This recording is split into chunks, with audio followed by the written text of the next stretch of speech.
Afsnit 9. Nisserne er i biografen. De har glædet sig, især Thomas, men glæden bliver kort, til meget er lavet om fra den gang drømme blev skabt.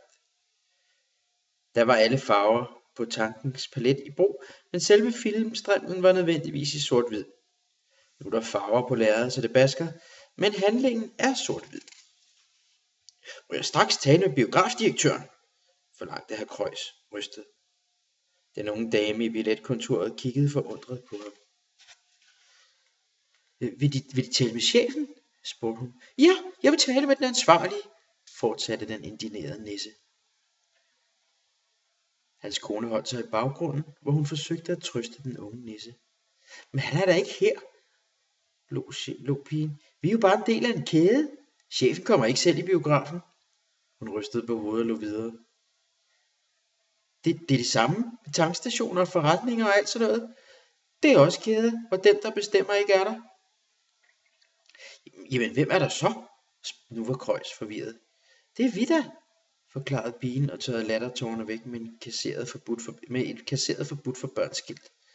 Rundt om i kæderne sidder vi en masse unge mennesker, der egentlig ikke ved noget om biografen, eller benzintanken eller forretningen, men vi er billigst i løn.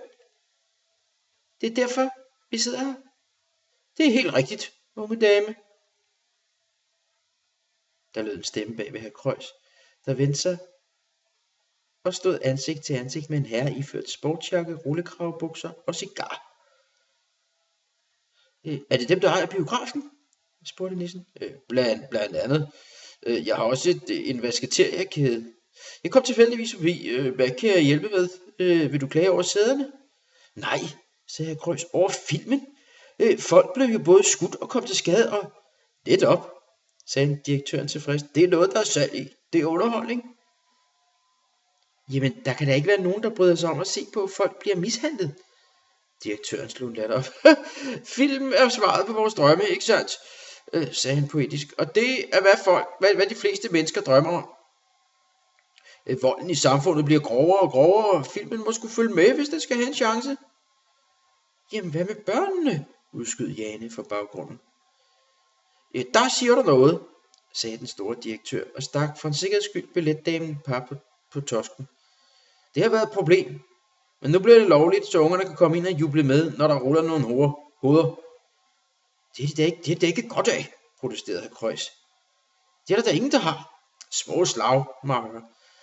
Direktøren satte hælen i en forbifarserende gravhund og drejede rundt. Nu skal du passe på, hvad du siger. Her til lands er det satme ikke tilladt at være upopulær.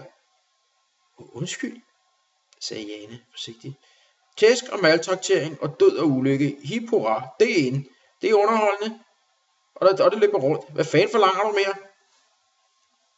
Jamen, hvad så hvis der er nogen, der vil lave, kunst? Spurgte hr. Krøjs. Biografdirektøren knep det ene øje i, så billetdagen fremover måtte bruge monokkel. Så laver de nøjagtigt det samme. Bare uden stativ. Uden stativ?